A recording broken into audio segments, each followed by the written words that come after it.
மன்னர்களை உனக்கு காட்ட வரனா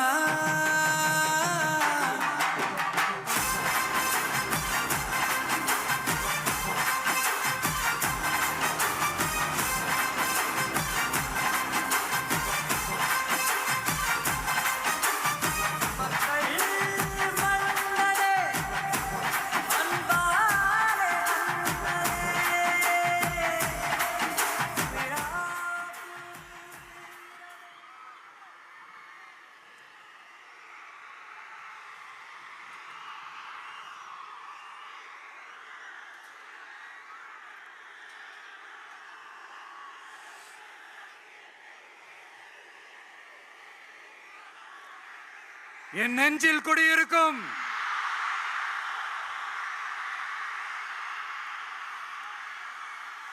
புதுச்சேரி மக்கள் உங்கள் அனைவருக்கும் என்னுடைய வணக்கம். வணக்கம் வணக்கம். எல்லாரும் எப்படி இருக்கீங்க?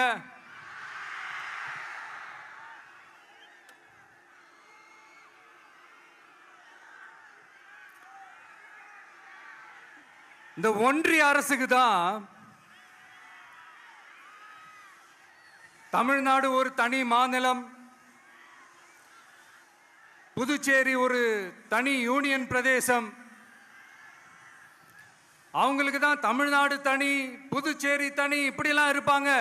ஆனா நமக்கெல்லாம் அப்படி கிடையாதுங்க. நாமெல்லாம் வேறு வேறு கிடையாது. நாம் எல்லாரும் ஒண்ணுதான்.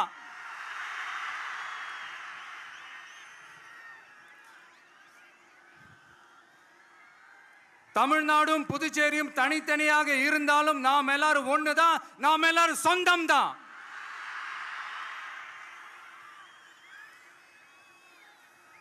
வேற வேற வீட்டுல, வேற வேற ஊர்ல, வேற நாட்டுல, வேற ஸ்டேட்ல இருக்கிறதுனால நாம் எல்லாரும் சொந்தங்கள் இல்லைன்னு ஆயிட முடியுமா? அது எப்படி முடியும்?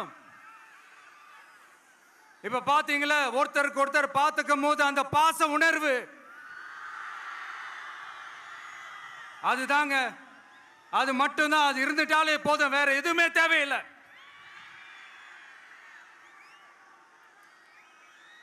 அதனால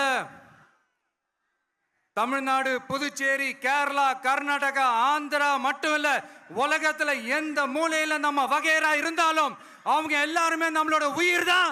அவங்க எல்லாருமே நம்மளோட உறவு தான்.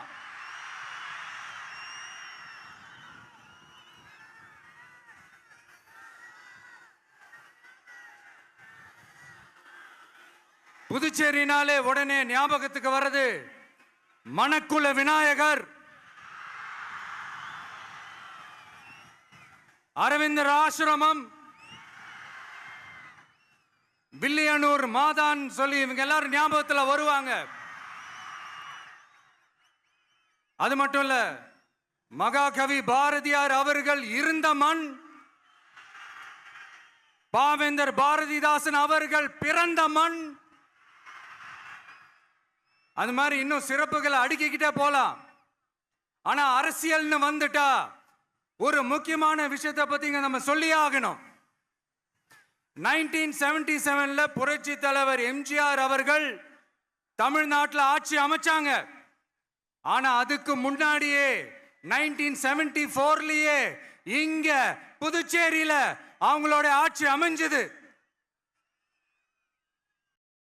அதனாலதான் அப்பவே சொன்னாங்க, நமக்காக வந்தவர் எம்ஜிஆர், அவரை தமிழ்நாட்டில் மிஸ் பண்ணிடாதீங்கன்னு நமக்கு அலர்ட் பண்ணதே புதுச்சேரி தான். அப்படிப்பட்ட புதுச்சேரியை நம்மளால மறக்க முடியுமா? அது மட்டும் இல்ல, இங்க இருக்கிற மக்கள் தமிழ்நாடு மாதிரியே புதுச்சேரி மக்களும் என்ன கிட்டத்தட்ட ஒரு 30 வருஷமா என்ன தாங்கி பிடிச்சுக்கிட்டு இருக்கிறீங்க.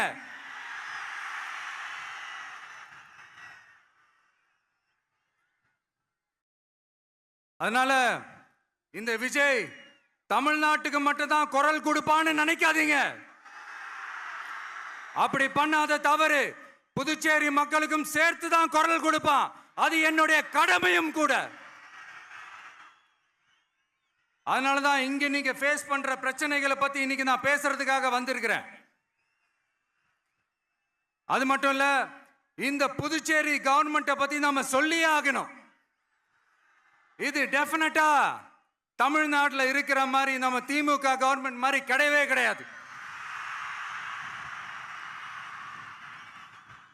ஏன்னா வேற ஒரு அரசியல் கட்சி நடத்துற நிகழ்ச்சியாகவே இருந்தாலும் அந்த நிகழ்ச்சிக்கு தன்னெழுச்சியா வர நம்ம மக்களுக்கு பாதுகாப்பு கொடுத்து பாரபட்சமே காட்டாம இந்த கவர்மெண்ட் நடந்துகிட்டு இருக்கிறாங்க.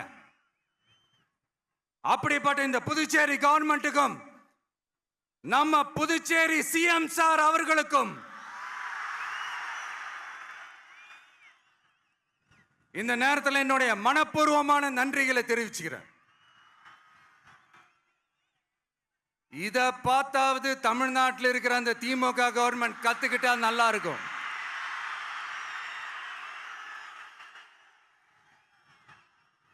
ஆனா அவங்க கத்துக்க மாட்டாங்க. பரவாயில்ல, வரப்போற எலெக்ஷன்ல 100% கத்துக்குவாங்க.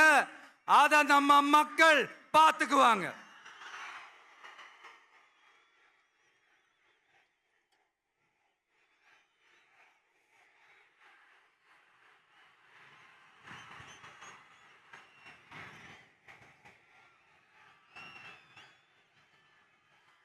புதுச்சேரியில் இருக்கிற கவர்மெண்டோட கூட்டணி ஆட்சியில இருந்தாலும் புதுச்சேரிய ஒன்றிய அரசு எதிலையுமே கண்டுக்கல என்றது புதுச்சேரி மக்களான உங்களுக்கு நல்லாவே தெரியும். மாநில அந்தஸ்து கோரிக்கையை மட்டுமா கண்டுக்கல, இங்க வளர்ச்சி ஏற்படவும் துணை நிக்கவே இல்லைன்னு கேள்விப்படுறோம். இந்த புதுச்சேரிக்கு இன்னும் மாநில அந்தஸ்து கொடுக்கல. மாநில அந்தஸ்து வேணும்னு கேட்டு பல முறை சட்டசபையில தீர்மானம் போட்டு ஒன்றிய அரசுக்கு அனுப்பி வச்சுக்கிட்டே இருக்கிறாங்க. இந்த வருஷம் கூட மார்ச் மாசம் 27ஆம் தேதி 2025 அன்னைக்கு ஒரு தீர்மானம் போட்டாங்க. அது மாநில அந்தஸ்து வேணும்னு கேட்டு ஒன்றிய அரசுக்கு அனுப்புற 16வது தீர்மானம். புதுச்சேரி காரைக்கால் பகுதிகளில் மூடப்பட்ட 5 மில்கள், பல்வேறு தொழிற்சாலைகளை மீண்டும் திறக்கிறதுக்கு இதுவரைக்கும் ஒரு துரும்ப கூட கிள்ளி போடல. பல்லாயிரக்கணக்கான இளைஞர்களோட வேலை வாய்ப்புக்காக எதையுமே செய்யல. இங்க ஒரு ஐடி கம்பெனி உருவாகணும்ன்ற எண்ணமே இல்லை.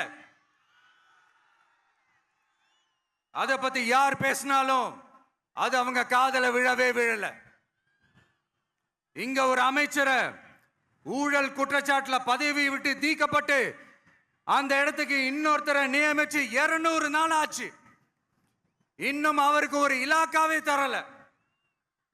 இந்த செயல் சிறுபான்மை மக்களை அவமானப்படுத்துறதுன்னு அந்த மக்களே சொல்றாங்க. புதுச்சேரியோட முக்கிய அங்கமாக இருக்கிற காரைக்கால், மாகே, ஏனாம் பகுதிகளில் எல்லாம் முன்னேற்றமே இல்லைன்னு அந்த பகுதி மக்கள் சொல்லிக்கிட்டே இருக்கிறாங்க. குறிப்பா காவிரியோட கடைமடை பகுதியான காரைக்காலை மொத்தமா கைவிட்ட மாதிரி தான் இருக்குது. இது எல்லாமே முன்னேற்றம் அடையணும். டூரிஸ்ட் பிளேஸ் ஆன புதுச்சேரியில போதுமான அளவு பார்க்கிங் வசதி இல்ல, போதுமான அளவு கழிப்பறை வசதி இல்ல. இதெல்லாமே மேம்படுத்தணும். புதுச்சேரி கடலூர் மார்க்கமான ரயில் திட்டம் வேணும்ங்கிறது நீண்ட கால கோரிக்கை. புதுச்சேரி மக்களுக்கு ஒன்னே ஒண்ணுதான் சொல்லணும், இந்த திமுகவை நம்பாதீங்க. அவங்களுக்கு உங்களை நம்ப வச்சு ஏமாத்துறது தான் அவங்க வேலையே. நான் சொன்ன பல கோரிக்கைகளை எல்லாம் தீர்த்து வைக்கிறதுக்கு நம்ம புதுச்சேரி கவர்மெண்ட்டுக்கும் அதோட மக்கள் திட்டங்களுக்கும் ரொம்ப அக்கறையா உண்மையா துணை நிற்கிறோம். தமிழ்நாட்டை ஒதுக்குற மாதிரி புதுச்சேரியும் ஒதுக்க கூடாதுன்னு நாங்க கேட்டுக்கிறோம். கிட்டத்தட்ட 20 லட்சம் பேர் வாழ்ற யூனியன் பிரதேசமான புதுச்சேரி மத்திய நிதி குழுவில் இடம்பெறவில்லை. அதனால் மாநிலங்களுக்கான நிதி பகிர்தல் அடிப்படையிலும் யூனியன் பிரதேசங்களுக்கான நிதி பகிர்தல் அடிப்படையிலும் புதுச்சேரிக்கு நிதி ஒதுக்கப்படுவதில்லை.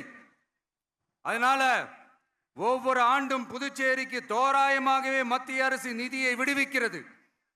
அந்த நிதியும் அரசு ஊழியர்களின் சம்பளம், ஓய்வூதிய தொகை உள்ளிட்ட திட்ட செலவுகளுக்கே சென்று விடுவதால் மீத தேவைக்கு வெளிச்சந்தையிலும் கடன் பத்திரங்களை கடன் வாங்குகிறது புதுச்சேரி. இந்த நிலைமை மாறணும்னா ஒரே வழி, மாநில அந்தஸ்து நம்ம புதுச்சேரி மக்களோட பல்லாண்டு கால கோரிக்கை.